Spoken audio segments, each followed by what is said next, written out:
विक्रम उड़ने वाले गलीचे पर सवार होकर चला आया और समरवीर बाजार में तरह तरह की जादुई वस्तुएं देखते हुए आगे बढ़ रहा था। तभी उसे एक दलाल दिखाई दिया जो एक जादुई शीशा बेच रहा था। उस शीशे की खासियत यह थी कि जो भी उस शीशे में किसी भी चीज को देखना चाहे वह उसे ऐसे दिखाई देती थी जैसे वह उसके सामने ही हो। यह जानकर समरवीर हैरान हुआ। समरवीर ने शीशे में अपने पिता को देखने का विचार किया। उसे साफ दिखाई दिया कि बादशाह दरबार में सिंहासन पर बैठा हुआ फरियादियों की अर्जियां सुन रहा है। फिर उसने अपनी प्रेमिका नियति को देखना चाहा। वह भी अपने कक्ष में दासियों से घिरी अपने पलंग पर आराम करती दिखाई दी। यह देखकर वह बड़ा प्रसन्न हुआ और सोचने लगा कि उसके भाई लोग 10 वर्षों तक संसार का चक्कर लगाए तो भी ऐसी अद्भुत वस्तु प्राप्त नहीं कर सकते।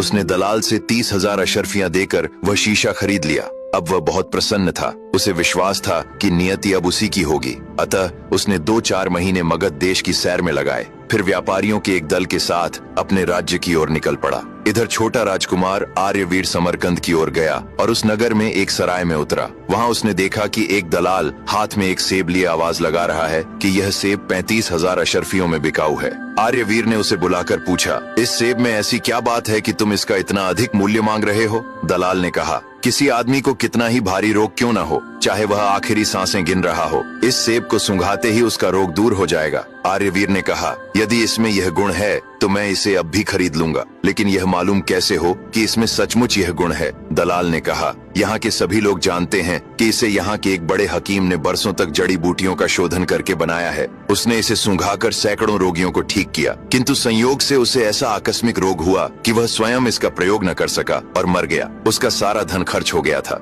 उसके स्त्री बच्चों ने निर्धनता के कारण इसे बेचने के लिए मुझे दिया है और इस सेब की किसी समय भी परीक्षा की जा सकती है। जो लोग वहाँ जमा हो गए थे उनमें से एक ने कहा, मेरा एक रोगी मित्र मरने को है, यदि आप लोग उसे ठीक कर दें तो आपका बड़ा एहसान होगा। सब लोग उस रोगी के पास गए। वह बेहोश पड़ा था। जैसे ही आर्यवीर ने उसे सेब सूंघाया वह बिस्तर से उठकर खड़ा हो गया। यह चमत्कार देखकर आर्यवीर ने 40,000 अशर्फियां दे दी और वह सेब खरीद लिया। इसके बाद उसने उस नगर और प्रदेश की कई महीनों तक सैर की। फिर अपने राज्य जाने वाले एक काफिले के साथ हो लिया। अब आगे की कहानी जानने के लिए देखिए अगला भाग।